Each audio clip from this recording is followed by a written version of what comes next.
So good morning everyone, and I also want to welcome all of you to Sigtuna. And as Lars mentioned yesterday, Sigtuna is the first and oldest city in Sweden, dating back to 970 CE. So Sigtuna has for more than 1,000 years been a meeting place for people from all over the world, just like for us today. I'm also very glad to welcome you to the symposium, Sustainable Golf Courses Integrated Turf Management, a Golf Course 2030 event arranged by STERF and the RNA in collaboration with the Swedish Golf Federation and Sigtuna Golf Club. And the STERF and the RNA have many years of good experience in successful research collaboration, both on strategic level and on project level. And one good example of this is the symposium today. And another good example is our joint 4-year project named Integrated Management of Important Turfgrass Diseases and Insect Pests on European Golf Courses. The project is coming to an end this autumn, and we are looking forward very much to learn more about research results and practical experiences from the project in presentations this afternoon. So integrated turf management, including aspects such as production of healthy turf, safeguarding environmental quality, providing a toxin-free environment, is a key issue for the industry, and it is also a challenge high on the agenda for all of us. And today we are more than 80 people participating in the symposium, and together we are representing researchers, greenkeepers, superintendents, technical experts, consultants, top industry delegates, etc.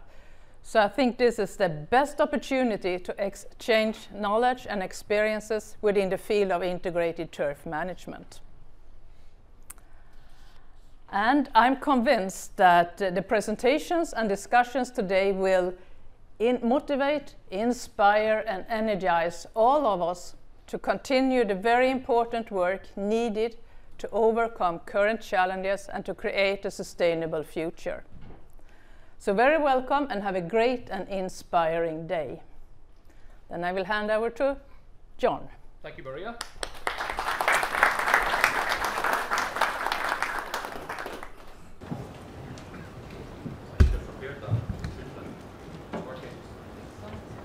Can you hear me? Oh, yes. Maybe I just project my voice. Thank you, Maria, and thank you everyone for coming into the room and joining us for this very exciting event. My name's John Kemp. I'm project manager for Golf Course 2030 with the RNA, and we held, well, 1 year ago we held a meeting of this type in London, the first of its type, or the first of its kind, and it was a gathering of greenkeepers, really to see if there was interest and appetite in bringing people together, bringing the practitioners and the industry together, researchers, collaborators, industry leaders together to discuss the pressures and the opportunities that we have as an industry. I think my all resounding memory of that meeting was Maria approaching me at the lunch break, I think it was, and saying, "When are we doing this in Europe, John? When are we doing this in Scandinavia?" And it felt such a fitting moment to reflect on the long-standing project that we've had with Golf Course 2030 that Maria's elaborated on and we'll hear a lot about today. To say that our first foray for an event of this type would be here in Sweden and at Sigtuna. So for those of you who joined us yesterday at the field day, I hope you found it engaging, exciting, enlightening. There were so many things that I personally took away from seeing that, but a great deal of pride and a great deal of being impressed by the effort and the work that happens in clubs, in particular the volunteering they do there for the benefit of biodiversity and nature, but also the work by Martin and the professionals of the club. And so I hope that sets us a tone for today and for all the work that we do back in our respective roles, that working collaboratively towards a shared agenda, towards a shared goal, which we will discuss a lot today. It's the way that the industry is heading and must continue to do so. It's a great deal of pride and pleasure to work with STERF and the Swedish Golf Federation to make this event happen.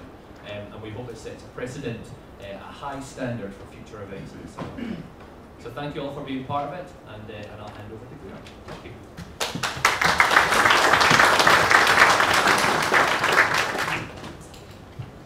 Hello everyone. My name is Gunnar Håkansson. I'm the General Secretary of the Swedish Golf Federation. I'm also a board member of STERF. Been committed to these issues for a long time. I'd like to welcome you here, of course. I think this is a really important seminar, and I think we're on focus on the most important issues for the future. When we decided where to go, I spoke with Maria, where should we have this conference? And we both agreed that Sigtuna Golf Club would be a great place to take you guys. As you saw yesterday, most of you, it's a great example of a golf club with high ambitions when it comes to environment. But it's also a great example of golf in Sweden. We have tons of clubs like that. And that is important to think of days like this, because the game of golf is the base for everything we do. If we didn't have the golf and the game, we wouldn't have our work in some senses. So I always think of that the sport is everything for us. And I think that we were out on the course yesterday. I think many of us liked, it could have been nice to play around, right? Great scenery, good golf course, great people. I mean, that's what the game is all about. And I think also that it sets sort of it summarizes our challenge in golf for the future, what we saw yesterday. I think we need to continue to produce great playing surfaces for the players, an environment for them to like and to be in, to keep the game attractive. We also need to do that in a sustainable way for man and for nature. And I think that challenge is reachable, but we need to ease up the work. We need to do more, and we need to do it pretty fast. And I think that this seminar will show that there are a lot of thoughts and ideas for how to get there. So thanks for that. And over to Maria, or to Bruno. Okay.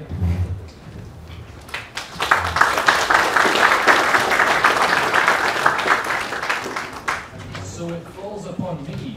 You get to enjoy my dulcet tones for the morning as I introduce our morning of speakers. And we do have a brilliant array of different presenters here. So our first presentation, we discussed who can provide us with the context and the setting for both the challenges and the opportunities ahead for our industry. So it's a great pleasure to introduce Bruno Hedlund. He's the chair of STERF. I'll buy some time, shall I? Buy some time, because now something is... Some technical challenges. Wonderful. How much time do you need, Karen? I don't know. 2 minutes? I'll tell you what I'm going to do then. I have a good story. Bruno's going to give us a good story. What I might just do for 1 minute is challenge us all to sit back in your chairs for a moment and make yourselves comfortable. If you wish, you may close your eyes and just envision something in your mind. And I want you to cast your mind back to your first memory of a golf course. For some of you, this may be a very long time ago. Others, less so. For some of you, it may have been in a playing setting. You may have enjoyed the company of people as you learned the game. For others, it may have been in a working setting. You may not have played the game before you started to work in the golf course industry. Who was there with you? Friends, family, fellow professionals? Was it a PGA professional that was teaching you to play the game? Was it a volunteer coach? Now the big question, how did it feel? Quick show of hands, those of you who have a positive first memory of the game. Quick show of hands. Okay, a good few of you. Those of you that had a neutral first memory of the game, a show of hands. 1 or 2. Anyone volunteer that the first memory of the game of golf may have been a negative one? There we go. There's a couple there. Thank you for sharing that. And that's very honest. You can tell I've done this before in presentations like this. Great fun. And of course, there's always someone who has that first impression that might not be perfect. And this is the challenge that we have as an industry as a whole. As we seek to be more sustainable and as we seek to deliver better playing surfaces and better golf courses and a better public perception of the game for those who are coming to the sport for the first time, this is the challenge and the opportunity that we face. So the challenge to all of us, I guess, as I hand over to Bruno, is that as we go through today, reflect on how we can ensure that the work that's going on in our industry and the things that we are learning goes towards providing a positive first impression. Bruno, I will hand over to you now. Please welcome Bruno, the chair of STERF.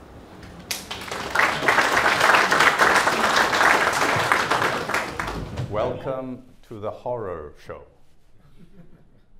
No, I won't be that pessimistic, even though we're going to talk about the future. But do we need new strategies and knowledge?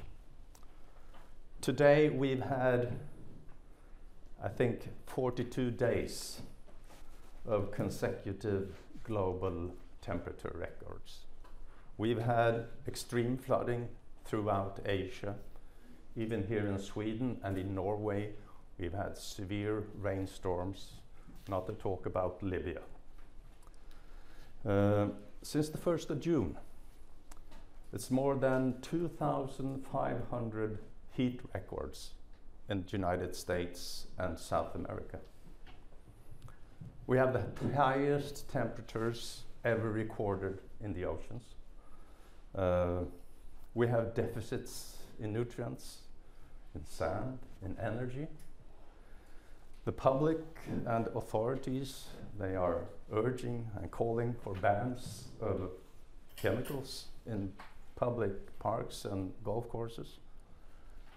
And we have Ukrainian war that has boosted the cost for energy and fertilizers. So yes, we really need new knowledge and new strategies.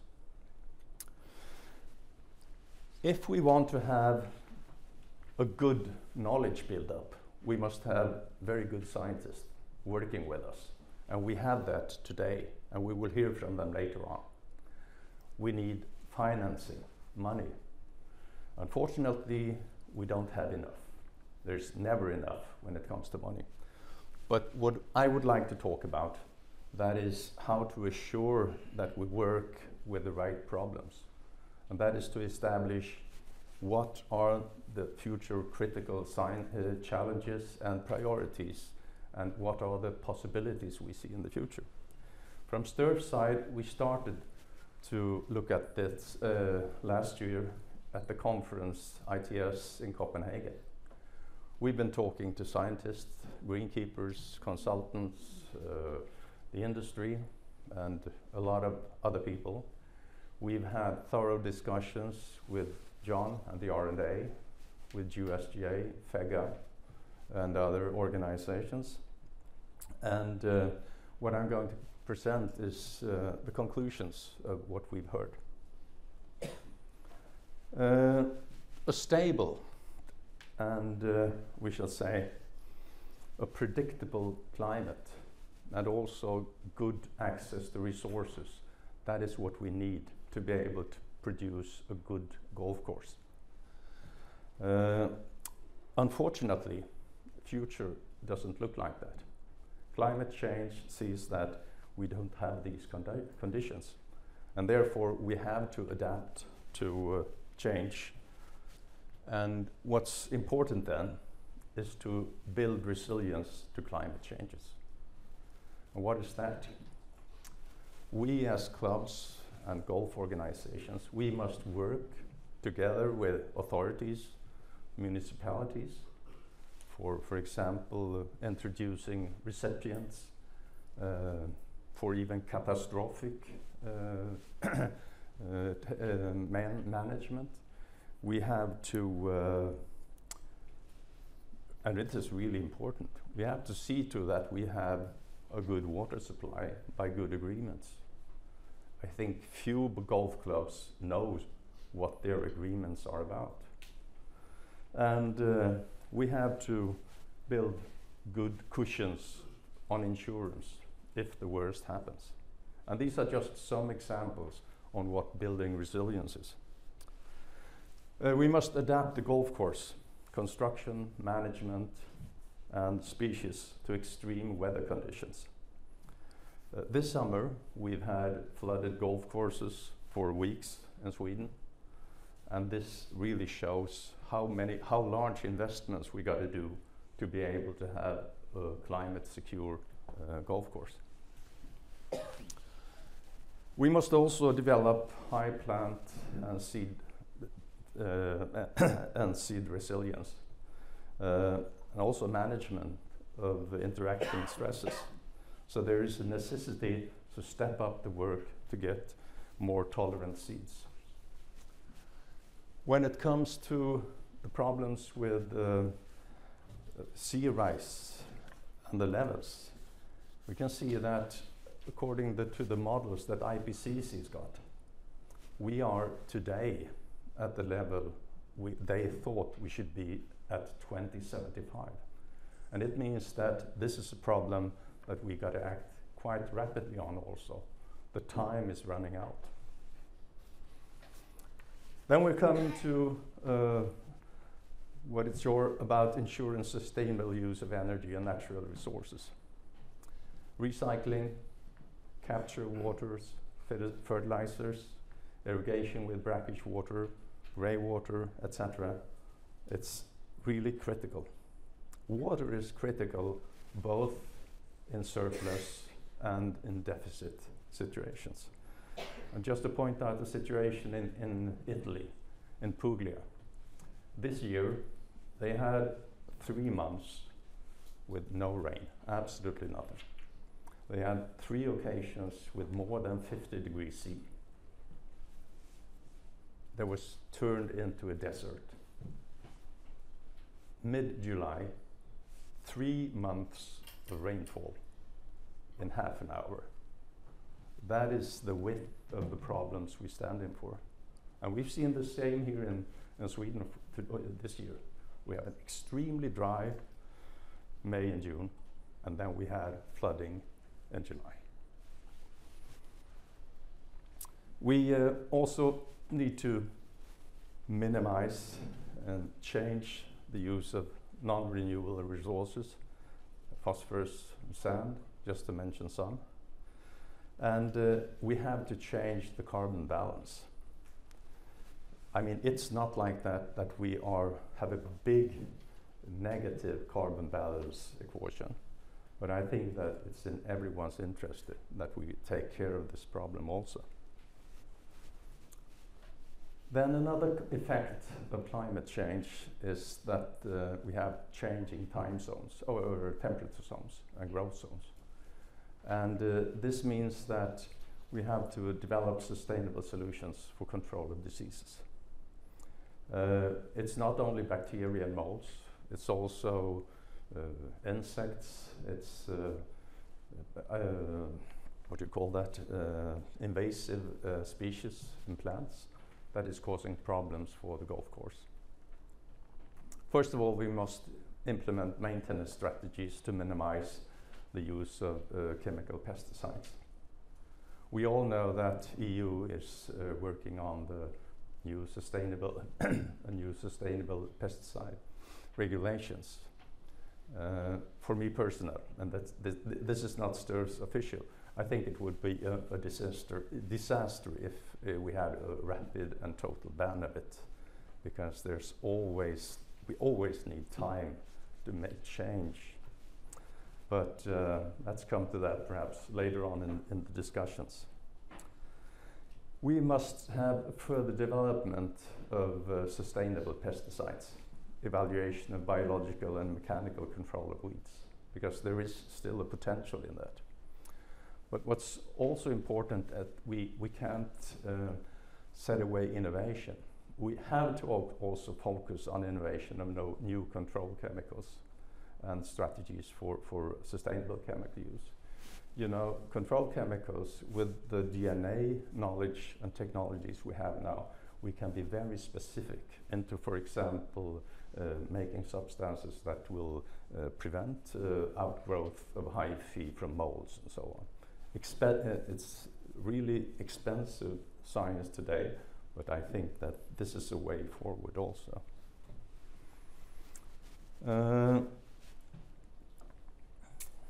More golf, of course, may be a conservative sport, and it gives the sport a bit of charm and also stability.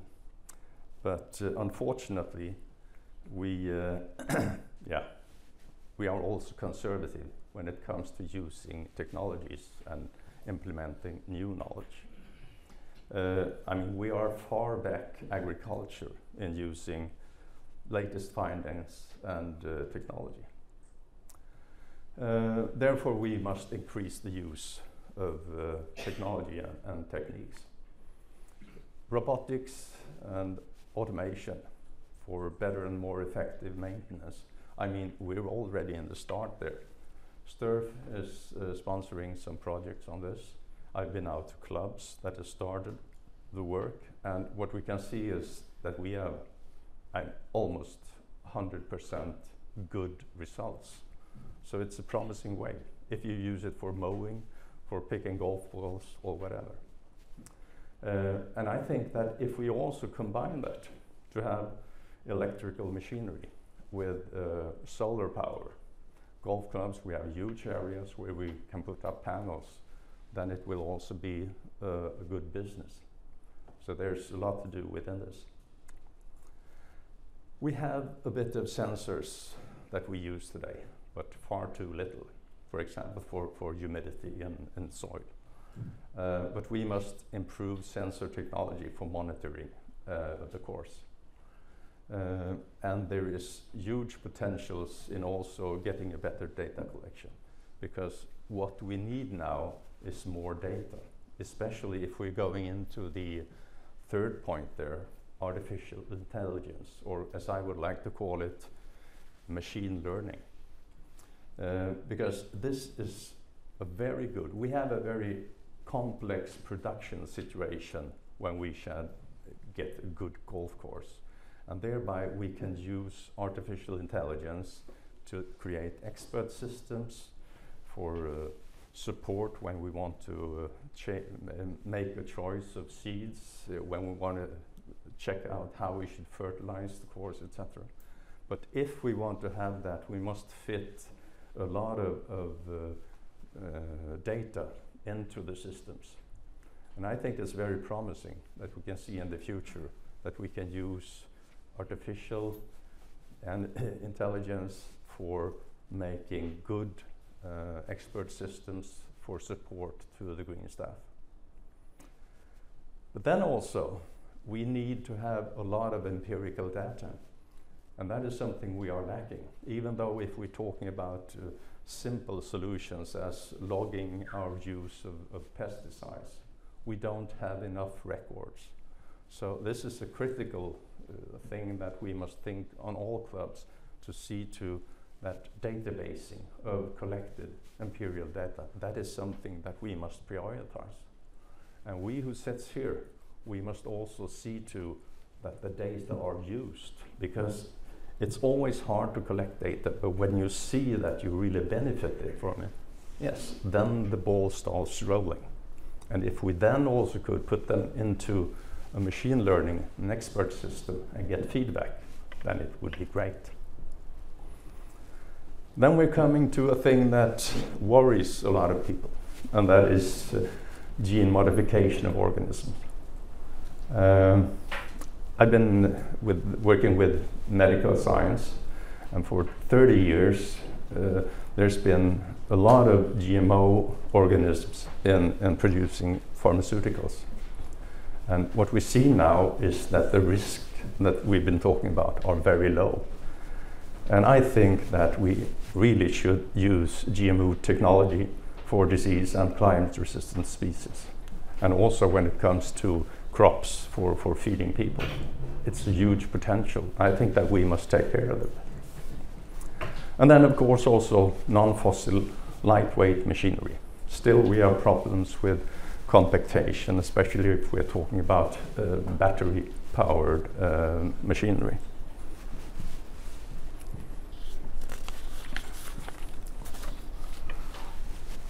Okay, then land and urban development.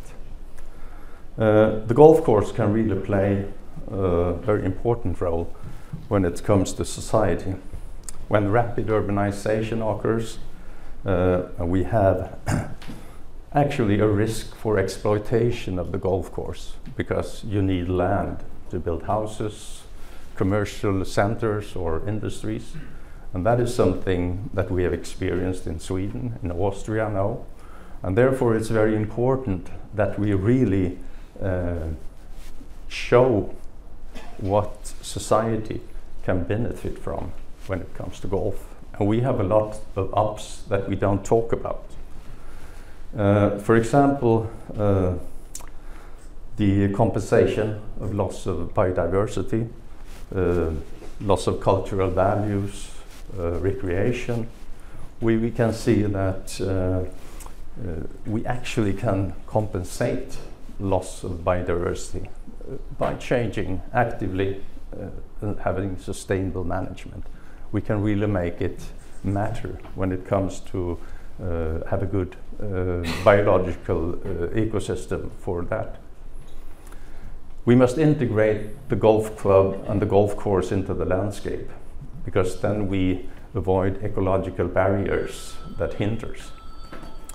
And we must also enhance the multifunctional use of golf facilities and use the golf course for outdoor life and recreation. And we must show to the people who are non-golfers how important, how beautiful, and how good the golf course is. And the last paragraph, I think it's also something that we should use. The golf clubs today, they don't use compensatory measures in the extent we should. You know that there is a directive from the EU, and there is a lot of international laws that if you are having a large construction project, for example, building a highway, a huge industry place or something, and you affect the environment negatively, then you have to make a compensation. And that may be on the golf course. For example, if we are building a circulation place on a highway, there are amphibians in the nature there. As a golf course, we can say, yes, you can do the compensatory measures. You can do that on our course. And it means that the builders, they have to, for example, restore water hazards and make them as a good environment for frogs, or as we saw today, or other species. So that is an upside, both for the club who get development of the course, and we also could get paid for management for 10, 15 years.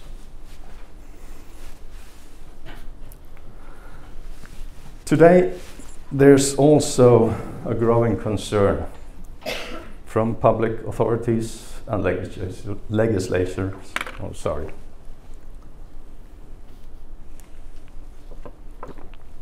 Regarding the effect of chemicals, hormones, micropolymers, and so on. And therefore, we must approach them and build a good trust. And I think that it's important that we always cooperate with the European Union and national authorities on regulations regarding sustainable use of chemicals, water, and other natural resources, and show that we in the golf sector, we are really proactive, because we are in finding good solutions. And that's why I think that we should also have the time to adapt to a changing situation. And we must also communicate to the public that the golf course is a fabulous sports ground. and that we all make use of it, not only golfers. So build trust to your own municipality or to the government or whatever, because we have something to show. What I've been talking about is that we've come through as the most important challenges and opportunities when we've been talking. And it's striking to see also that all agree. I think we've had discussion with John and the R&A, with the USGA, and I think more than 90% we agree that what I've said, that is the important challenges we have. As you see here, just from the USGA Davis program challenges, they're talking about exactly the same opportunities and problems that we've been listening now. What we've also done is we've discussed development cooperation for generating knowledge to solve the global problems. And we've seen that the absolute priorities to start with now, that is integrated course management for measuring and reducing impact on the environment, energy use, etc. The second is water management. I think it's crucial, both in surplus and deficit situations. And we must take this into consideration and act rapidly.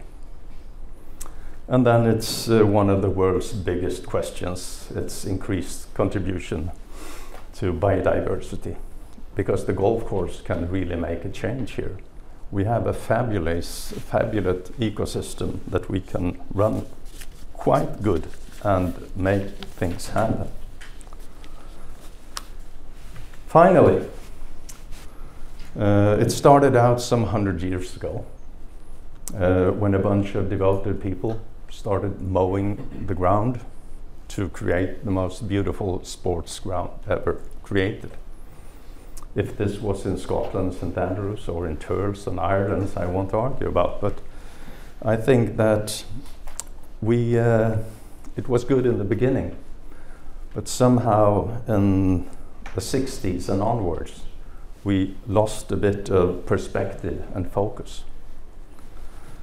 We started introducing species that were not suitable for the landscape or the climate that we were building the course in.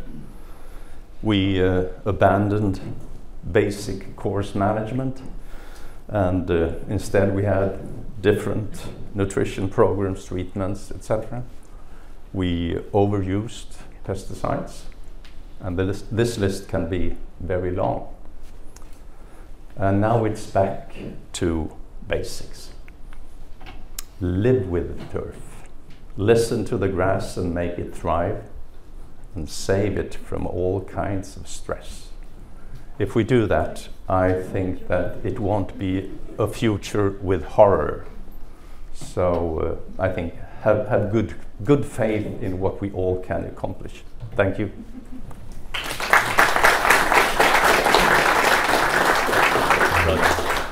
Thank you very much, Bruno. And Karen. What a fascinating insight into the challenges and priorities that we all have, right? And if I cast you back to that first memory that we want to portray to those who are seeing the game for the first time, that first impression, what would you like that impression people have of the game of golf and our golf courses to be? Would you like them to be taking away a memory where we see golf courses that are biodiverse and rich in wildlife and nature? Would we like them to understand and appreciate the work that we do to be responsible users of resources such as water and energy? Would we like them to reflect upon the hard work that we all do to provide sustainable and enjoyable playing surfaces to give them a fun and memorable place to play games? So, thank you, Bruno. A fascinating piece of context, and we are going to dip into so many of these different issues and discussion points as we go along through today. And of course, the key thing is, so many of these pieces are intertwined. In delivering enjoyable playing surfaces, we have to address so many of these key issues across all of the work that we do. And I'll share later in the day about the work that Golf Course 2030 does, and as Bruno says, it's been very It's been really empowering and enjoyable for us to have those conversations at a strategic level, to see the work and the understanding that everyone in the industry is really pulling towards. Doing great. It's just that Do you want me to buy some more time? I've run out of games that I can play. I was just there and then Can I do, maybe you could plug in my laptop for a second, Carl, because this will work for our HDMI in there. Is that going to hurt?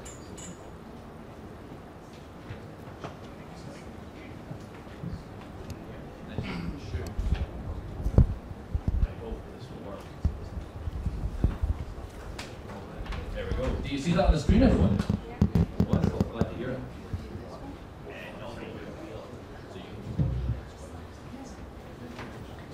So, collaboration, discussion, engagement. This is not about you all sitting in your comfortable chair, relaxing and thinking about your first memory all the time. We need your involvement in this event. And as we summarize and conclude the day, we're going to discuss some of the key discussion points, or we're trying to draw out the key discussion points that you've all taken as people working in the industry. So to start the day, we're going to use a platform like this called Slido. And if you need to go to the website, this is an opportunity for you to take out your phones, by the way, or your laptops, or your iPads, or whatever you wish, and to go to that website. Or if you're very tech savvy, you can scan the QR code. I hope that will work for you. I'm going to do it with you. See if I can make it work.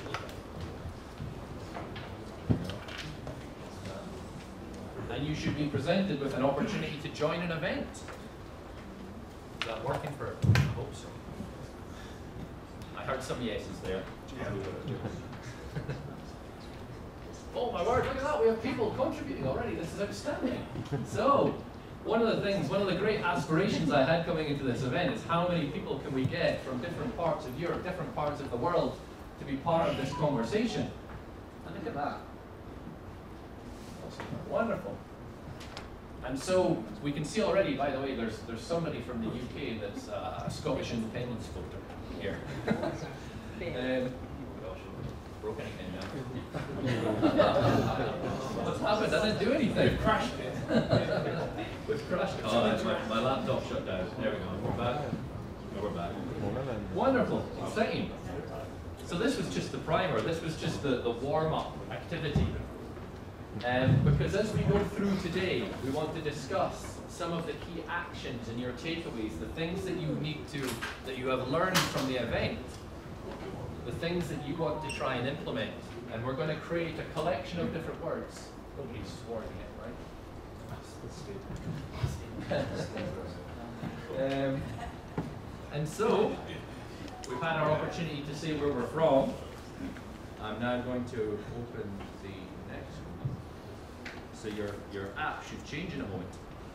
As we go through today, I'm going to remind you at each of the breaks, you have an opportunity to start sharing your priorities, your focus points, your discussion elements, the things that you've learned from presenters, the things that you've learned from each other, the reflections you had at the field day yesterday, the things that you want to try and do differently or better, or the things that you've had reinforced that you already do well. And as a result of us producing this information, bringing it all together, we will then share what the group said, what everyone discussed, and we'll have a better understanding of what this meeting of minds saw as a priority for the future of the industry. This is how we will create more discussion, more collaboration as we go forward. So, is everyone clear on your challenge? Your challenge is to ensure that you contribute actions, 3 key actions, 4, 5, how many you wish. I can see some already coming in. Pop those up later on. So in the meantime, we are going to move on to our next presentation. So the next presentation, taking Bruno's headline perspective of the strategic challenges we face as an industry, then moves into some of the more agronomic elements. And it's my pleasure to welcome my colleague, Paul Woodham. He's our Head of Sustainable Agronomy for Europe. Paul has 30 years experience, starting in greenkeeping, and now working as a professional agronomist in the industry. Almost. So, everyone, can I ask you to put your hands together and welcome to our next presenter, Paul Woodham.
Good morning, everyone.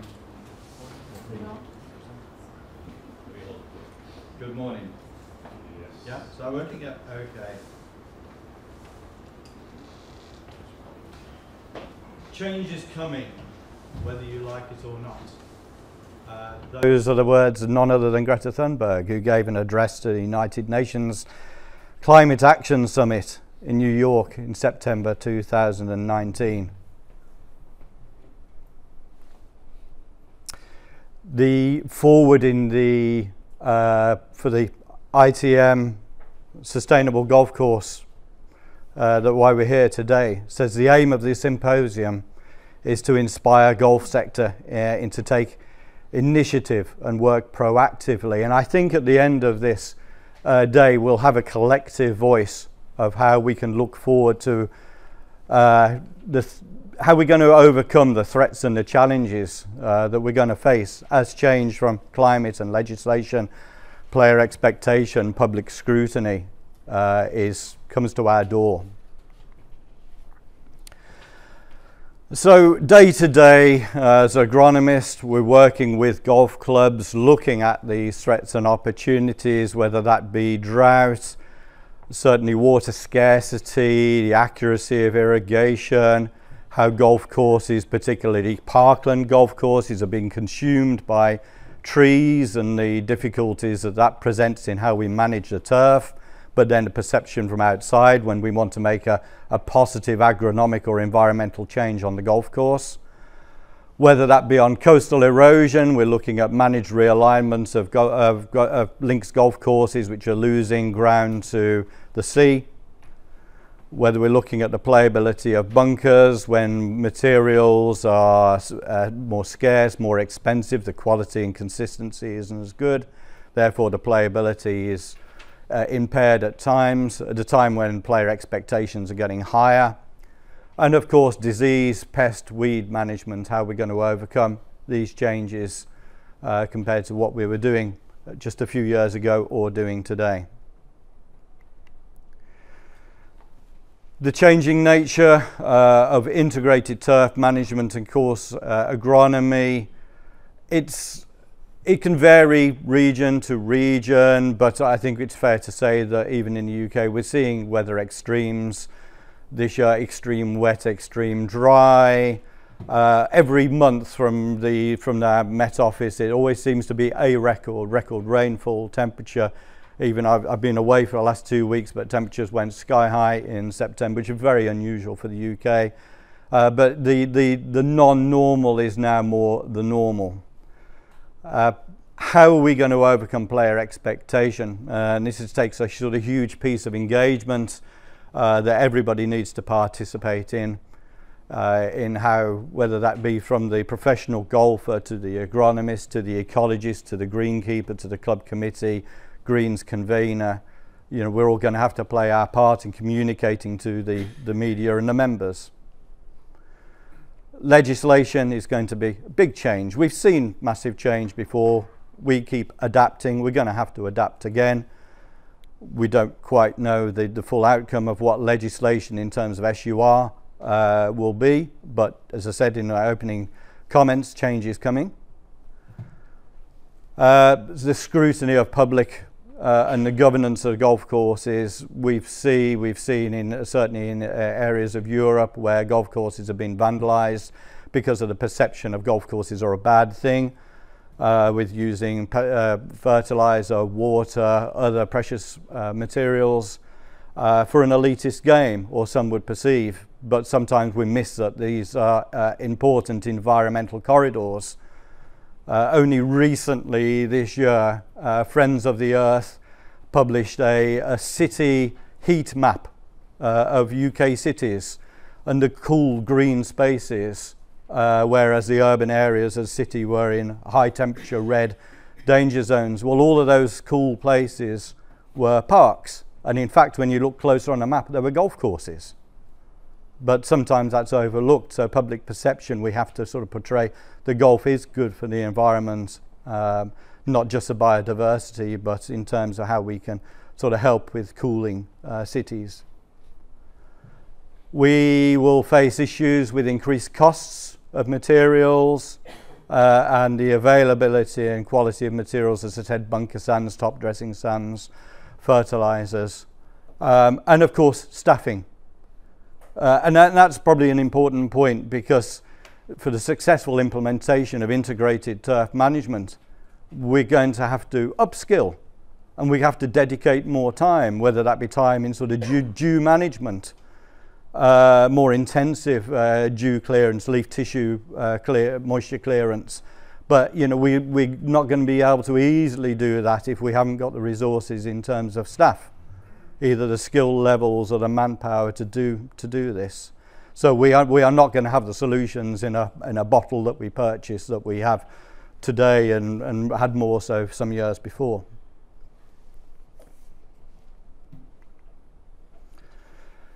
I believe our success in how we change is going to come from setting the right environment.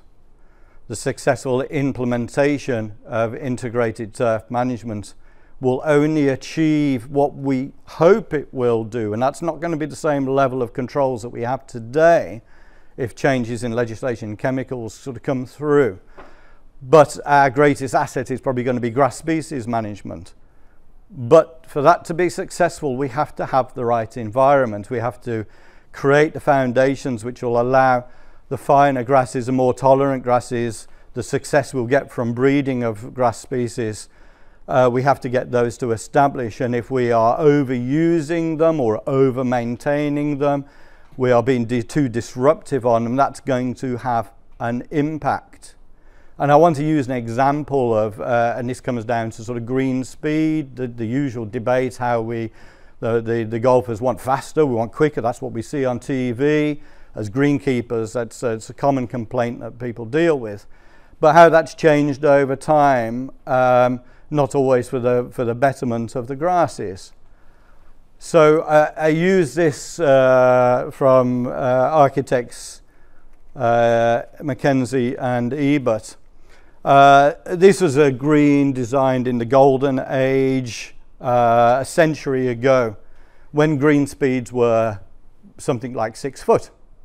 Now that's not going to be acceptable to today. But we could see the image on the left at 6 foot. We've got the green areas. You can see the false front. There's the green, the red and orange, which is not a pinnable area at 3.5 degrees angle. But majority of the green is pinnable. We can spread wear. Now, use the same green, but now at 11 foot green speed. You can see the green on the right. We've got very few pinnable area. So the wear is concentrated. That's going to have a detrimental effect on grass species. The weaker grass species will establish because there's continual disturbance. And then we have more issues. So we have to think, we have to challenge the industry. We have to, about green speed, we have to challenge the architects in terms of the shape, the function, the form of greens to be able to spread wear. The same goes around greens, how we're going to manage traffic around greens. Because I think wear management is going to be critical to how we can alleviate stress and allow ITM practices to have more success. still on the subject of green speed and mowing heights. And this is taken from the ITM Parkland golf greens study that we did for Golf Course 2030. And we can see a range of mowing heights. And it was only when you get a mowing height of between 3.1 and 3.5 millimeters and 3.6 to 4 millimeters that we see the dominant, so the values here are the number of greens where there is a dominant grass species, and we only see dominant bent grass species when we're getting up to that sort of medium range cutting height. Below that, we're seeing annual meadowgrass as being the dominant grass species because of the pressure applied to the turf in search of green speed. So mowing is probably the single most influential practice that we do on green speed, but also in how it's going to affect the grass species, and therefore how we are going to move forward with tolerance of disease and heat stress and drought management. So this, the finer grasses and the preferred grass species and developments in grass species are going to be how we perhaps change along with the implementation of ITM. We need to set the right conditions, as previously said, firmer greens, more playable greens, more durable greens. And again, this is taken out of the research for the ITM project on parkland greens. And we were looking at the correlation between green firmness and green speed. To my mind, a firmer green would be naturally faster. It would support the ball would roll out more freely. And this came up in a commentary from another researcher, and said, but the firmer green doesn't necessarily mean it's faster. And I thought, well, something doesn't make sense. And so we've got green firmness along the horizontal axis, and then green speed. Sorry, that's moisture content. Sorry, we'll skip forward. There we go. That's the right one. Something didn't make sense. So the data was scattered all over the place.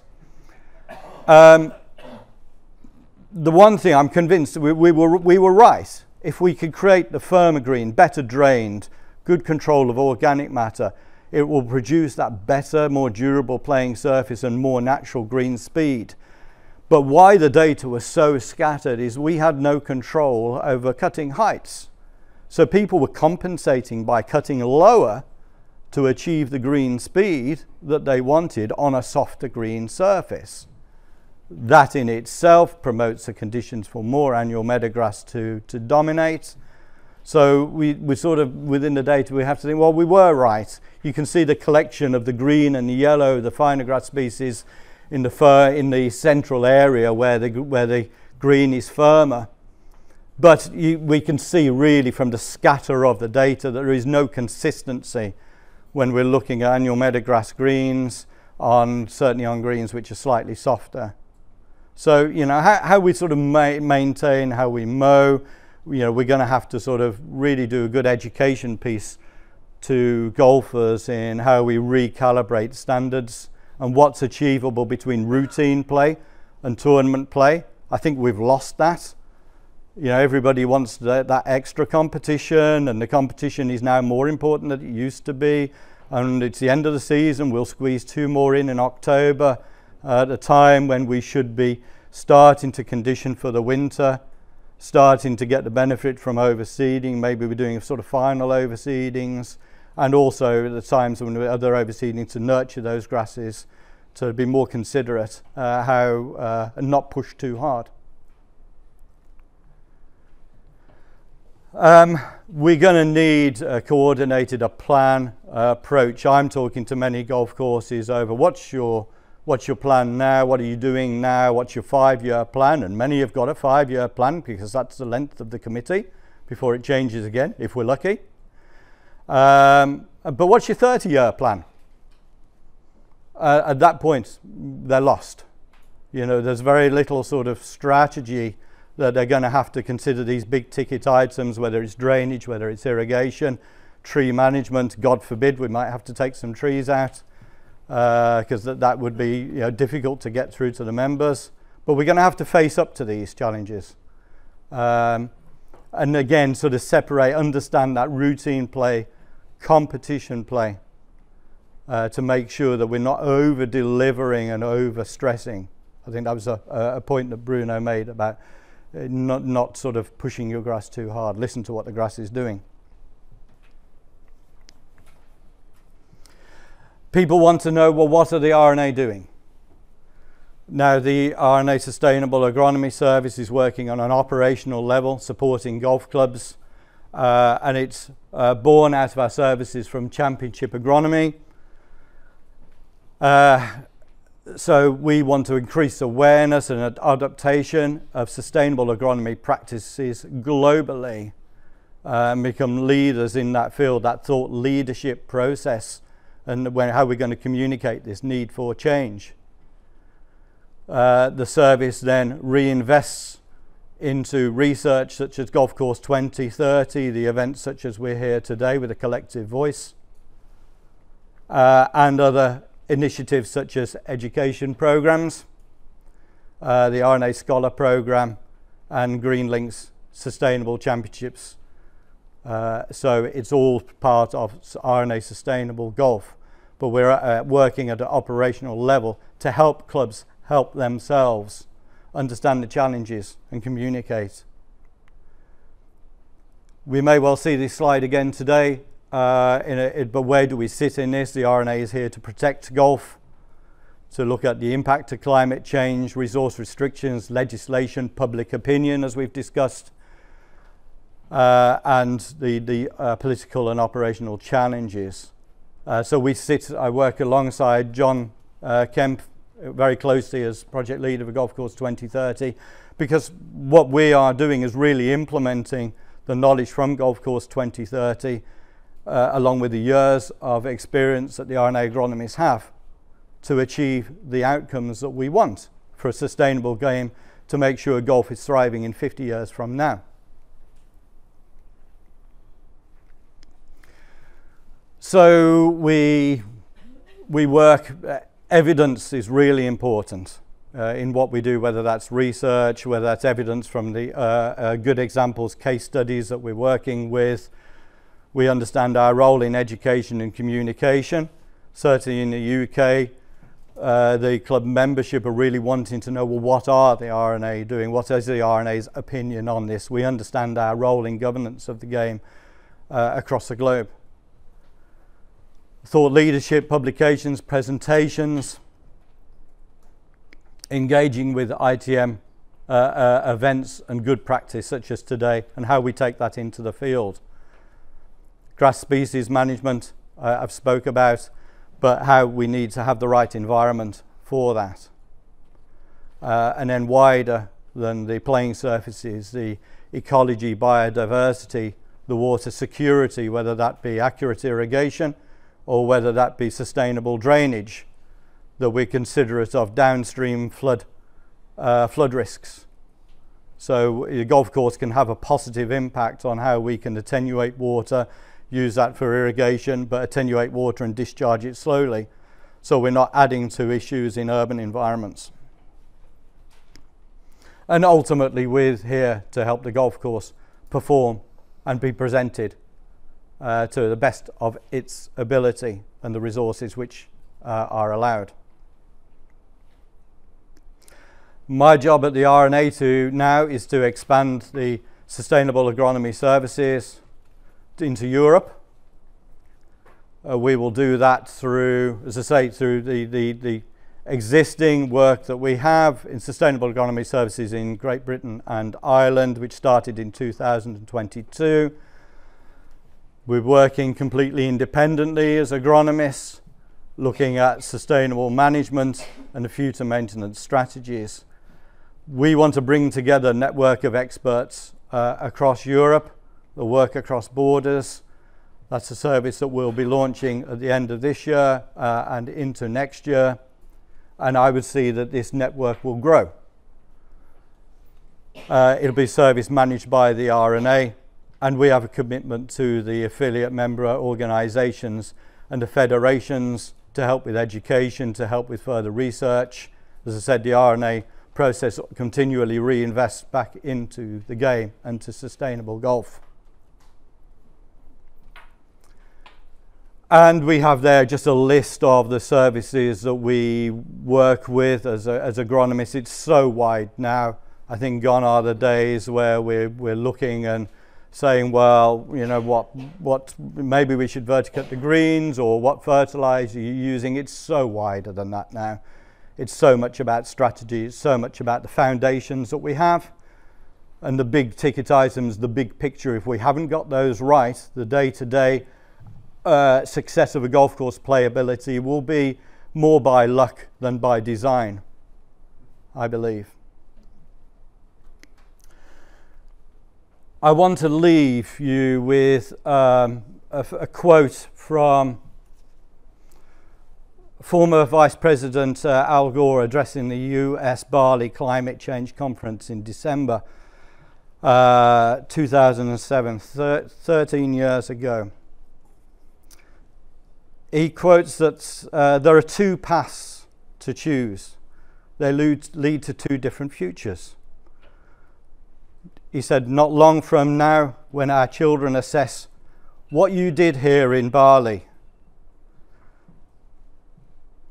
what we and our generation did in this world, as they look back in 2007, they'll ask one of two questions. They'll look back and either ask, what were you thinking? Didn't you hear the Intergovernmental Panel on Climate Change 4 times warning the world to act? Didn't you see the glaciers melting? Didn't you see the northern polar cap disappearing? Didn't you see the deserts growing, or the droughts deepening, or the crops drying up? Didn't you see the sea level rising? Didn't you see the floods? Didn't you pay attention to what was going on? Didn't you care? What were you thinking? Stark words. But in the end it said, or they'll ask the second question. How did you find the courage to successfully address change that they said was impossible to address? We need the time to change, as Bruno said. And I think that time starts now for those who haven't acted. We start to act now. Prepare the foundations that will allow ITM and other practices to succeed. Maybe we can use this as our motivation and inspiration to take the initiative to work proactively for the betterment and future of greenkeeping, biodiversity, and sustainable golf course management. Thank you.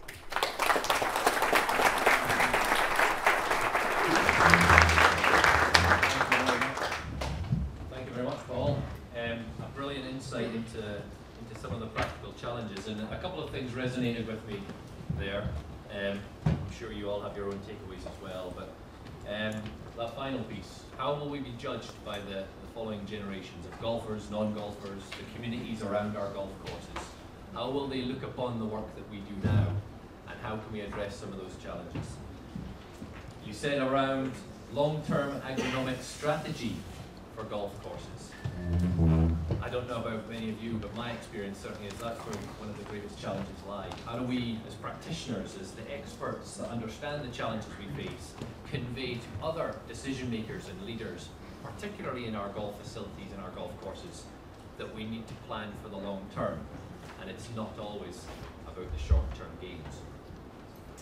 And that's where research hits practice, right? So we'll hear as we go forward now through the day more about research, more about the work that goes into helping inform the industry.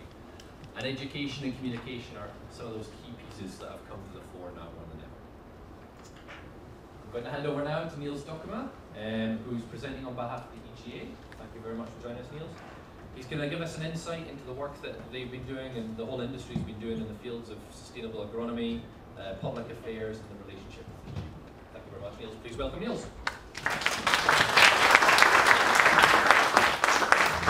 Well, thank you. Can you hear me all right in the back? Yeah. First, I would like to thank you to Maria for inviting. Is it not on?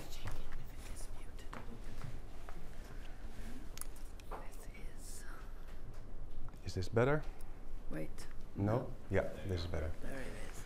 Thank you, Maria, for the invitation to present this roadmap going forward because of, well, what happened kind of a year ago with the European Commission proposing basically a total ban on substances in sensitive areas. And I would like to give you an update on that, how that roadmap was designed, not the roadmap itself, not the contents, because that will be released anytime soon as part of the advocacy plan, but more so how we got to that and what it's kind of the conclusion is on it. And to also start with commenting STERF on basically what Paul Woodham just said about being proactive and looking forward, and basically what has been achieved over the last, well, what is it, 15 plus years with developing new knowledge and new insights into sustainable golf course management. So a big comment for that, I think. And also for Golf Course 2030 now, we'll hear more about that later on, for providing the resources also towards that and towards that development. To further start, let me introduce myself. Quite a few people know me over the years. I also work for the Royal Netherlands Golf Federation. But for the EGA, I act on these three fields: sustainability, agronomy, and also specifically on public affairs towards the, let's call it the Brussels institutions. So Council, Commission, and the MEPs coming up over the next few months. We do that together with a professional agency, of course, and to help us out as a whole European golf sector. So, as a quick introduction to this, the Turfgrass Sustainability Roadmap, and you see quite a few stakeholders underneath there, and that's what I want to start with by introducing them and show them how it was developed. So basically it was developed with EGA taking a coordinating role, and the EGA is the members association of all the national golf federations. So towards the EU institutions on this level, we represent the Portuguese Golf Federation, the Czech Golf Federation, and all the national 49 European golf federations. So a subcommittee was formed with 7 golf federations in there, and one of them was Maria, representing the Nordics altogether. In basically with that, all the wind directions in Europe from the north to the south, east, west, all together in forming basically a position going forward. And we were obviously also consulting with Jonathan Smith from Geo Foundation. So together we kind of had a first go at that roadmap. The roadmap says it already, I guess. It's the way forward, like how can we deal with this upcoming legislation. And then we were in we call it a collaborative platform with some other major stakeholders, obviously in golf, obviously the RNA, and also the International Golf Federation, which is the institute towards the Olympic movement. You see it in the middle as well, VEGA, Martin Nilsson in the back over there in representing European greenkeeping on the way forward.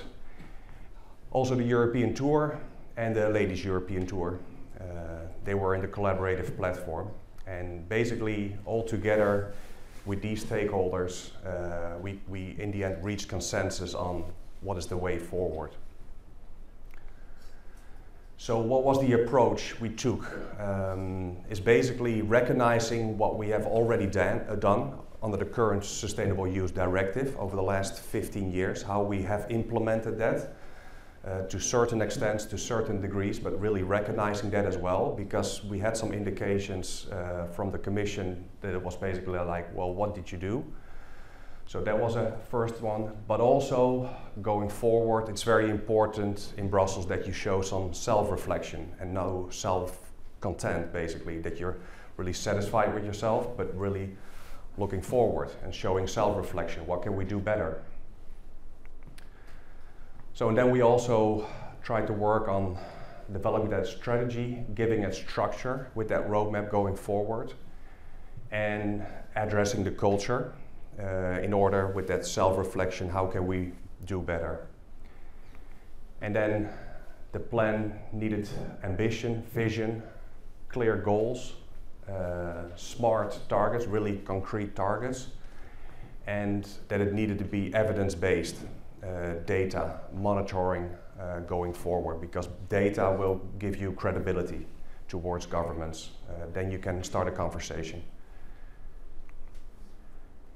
But also working on a paradigm change, a new set of reality, basically, and with managing expectations and changing perception. That's also has to do with communication towards golfers. What is the expectation from what a golf course should look like? What is basically the background on the SUD and now the SUR is really driving out pesticide use, and really maybe the exception rather than the norm after applying IPM. So a further push on IPM, basically, further pushing IPM. And also from product thinking towards an independent system approach. I think Paul Woodham also elaborated a little bit on it in your presentation, the preconditions, the growing environment. And in my last slide, I'll get back to that last one. So what are the contents of this roadmap?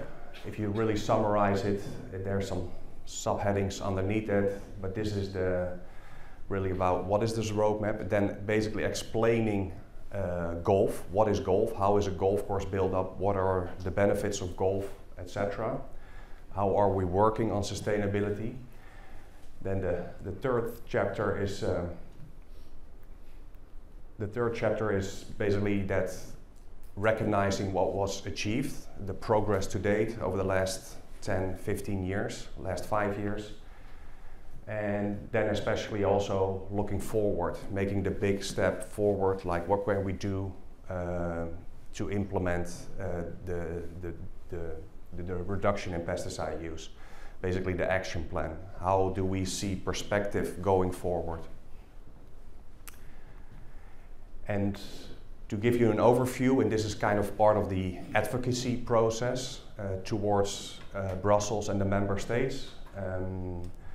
So we're very close to finishing off together with UEFA, the Football Association, of course, an impact assessment carried out by the STRI. And also for golf specifically, we did a study. It was carried out by a specialized agency studying the socio-economic benefits of golf. So what is golf contributing socially and economically to society? Then here's the European Golf's roadmap, basically our step forward, like this is how we can maneuver going forward. Very close, actually probably this afternoon, a position paper will be released towards the member states and also the Commission, basically giving our position as European Golf together, like how can we maneuver, how can we move forward. And then here now over the next few months this process will finalize. That's very political when it will be finalized, and then after that towards the national action plans to implement it as a member state in all the European countries. So this is kind of the overview of that advocacy and political process. And also this roadmap, one of the key things was also aligning with the direction of travel within the EU. And basically this whole case is about the first one. It's all about public safety and human health protection. That's what the Commission's proposal was based on, to protect the human health, the society against these substances in these sensitive areas, as they're called. So you got sensitive areas in regards of ecology, and environment, but also this one is majorly focusing on sensitive areas for human health and risk for exposure to these substances. Then overall drastically reducing pesticides use in Europe all over, and environmental protection and restoration of biodiversity. But the main driver is the first one. So for sustainable turfgrass, I want to emphasize on turfgrass. It's not about sustainable golf. This is about the focus on sustainable turfgrass. An ambition and also a vision were formulated in order to really feed that advocacy process.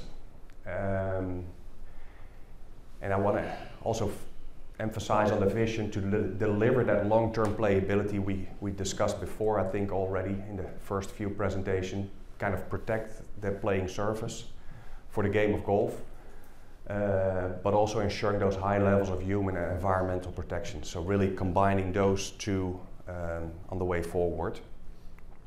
And 3 goals were formulated, all of them safeguarding, obviously, the future of golf, the human health of our staff, players and public, and the environmental health of the golf courses and hence their roles as environmental service systems. Those were the 3 goals, high over goals formulated going forward. And you heard Bruno in his presentation. This is basically all, this whole roadmap is lined up to gain that confidence of those Brussels institutions, that we can basically manage this ourselves in a realistic way. That was the purpose of this roadmap, to gain that confidence. So this is basically the summary of the action plan, the 10-point action plan for the next 7 years to go forward. Where can we act on uniformly everywhere in Europe in golf? Which are the touch points, which are the fields of attention where we can develop and where we can develop ourselves to drive down that pesticide use. I won't elaborate all of them today because that's too much for this quick introduction, but like I said, it will be released over the next few weeks. But maybe one is a good one. Number 3, monitoring, reporting and target setting. All these targets and action plans were worked out on headlines.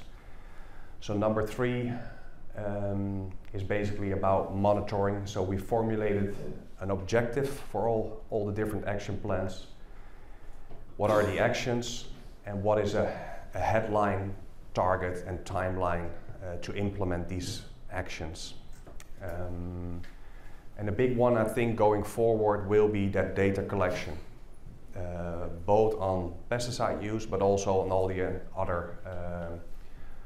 other sustainable golf parameters in order to represent golf better. So this is just, like I said, one example, just for your reference.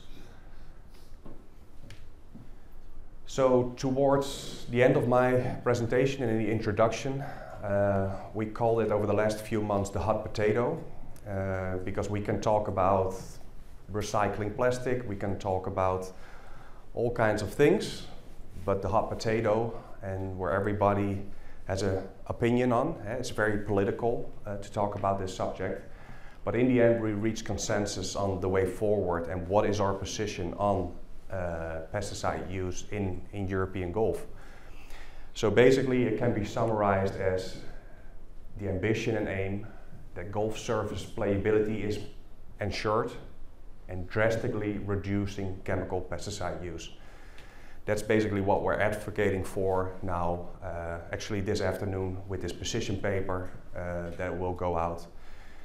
Basically, and remember maybe how even unfair it seems what the Commission did, like a total ban in 1 year time.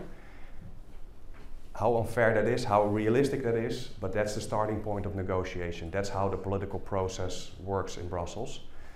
So that's the starting point, 0. And then you need to find a little bit of room to keep it realistic. So that's why currently it's framed as a drastic reduction. And now we're going into the political negotiation phase with the member states now. They're giving feedback towards the Commission. And then by November, December, Politicians also will come in to make the vote, and then the middle ground needs to be reached, kind of. So we're lining up with a drastic reduction, and maybe it's good to elaborate. You've maybe heard about agriculture and 50% reduction. That's the proposal. So why is golf and also other sports looking further than that? And that's because of the risk for exposure and the legislative and the policy development towards that. And actually, the European Commission last July, they released an additional study, basically emphasizing the focus on high nutrition crops to feed society, so corn, potatoes, etc. Okay, you can debate about that, but they need to secure the food availability. Then other crops which are lower in nutrition, they will have to reduce further in pesticide input because they're not feeding the population with high nutrition. And then basically the Commission says there's no room for non-agricultural use. That was the starting point, and that's why it went to zero. And also other uses as non-agriculture, not feeding society. So with that, my last slide is Stefan, bridging the gap to Stefan. There he is in the back. This also gave me in the past a lot of inspiration, taking care of the cause, not the symptom, not keep on treating the symptom, and also what Paul said earlier, that growing environment, work on that growing environment. And yeah, maybe ask Stefan when you bump into him about his the key to success. I think that's a very good one. So with that, thanks for your attention.